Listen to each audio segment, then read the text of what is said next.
I think, I think that we hardly have an inkling as to the real nature of the world and the real history of life on this planet. And, we don't know how narrowly channeled the manifestation of organic intelligence is. Does it always have to be in a body? Does it always have to be in a body that stands upright with binocular vision? I think the real task with dealing with extraterrestrials is to know when you've got one. It's completely silly to search the galaxy with radio telescopes for a radio civilization. I mean, to my mind, that is as chuckle-headed as deciding you're going to search the galaxy for a decent Italian restaurant. I mean, it doesn't work like that. So, if you think about the mushroom, try to think about it objectively, it looks to me very much like a good candidate for an extraterrestrial.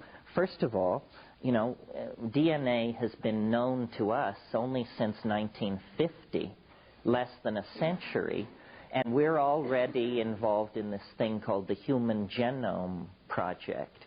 Well, what that means is we are taking control of the scripts that write human beings. It seems to me anything we would recognize as intelligence would pass through a phase of self-analysis where it would realize that it was made out of DNA and would then sequence itself. We're about to do this ourselves. Well, that means that most extraterrestrials will be the product of their own reflexive design process. In other words, an extraterrestrial that can cross the gulf between the stars must surely then be able to control its own form. Well then, if you look at the mushroom, it's a curious combination of artifact and entity. It looks sort of manufactured. There's very little fat on that system. I mean, first of all, fungi are primary decomposers. This means that they are at the very bottom of the food chain.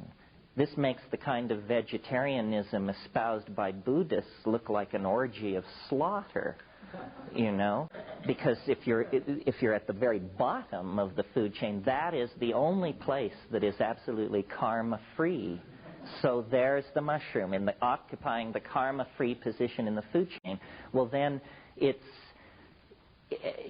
we've been reading about these huge mycelial clones spread under acres of soil in Michigan and Wyoming. Well, those things, what that is that's a cobweb-like network, and in the case of a psilocybin species, filled with neurotransmitter-like compounds. Can you imagine how many synaptic clamps there must be in a 1,500-acre mushroom clone? If brain size is any relationship to intelligence, then hang on, Hannah, because it means that this thing spread through the forests of the Midwest has, a brain approximate in weight to a couple of dozen gray whales. The other thing is then the spore looks perfectly designed to sustain itself in outer space. If you want to store spores for longevity, you create conditions as close to the conditions in outer space as you possibly can. High vacuum, very low temperature. The casing of a spore is one of the most electron-dense organic materials in nature. So electron-dense that it approximates a metal. Well, global currents can form on the quasi-metallic surface of an airborne spore, and they act as a further repellent for hard radiation. So, and percolating through the galaxy at an ordinary rate typical of stellar material, a mushroom species could percolate from one side of the galaxy to the other in under 400,000 years.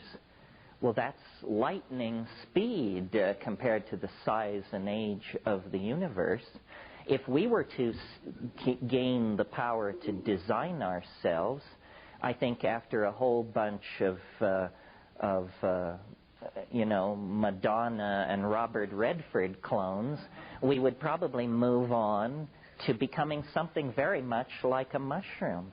It's, mild, it's non-invasive, it's at the bottom of the food chain, it's virtually immortal, it's laden with neurotransmitters, and it's living in the imagination.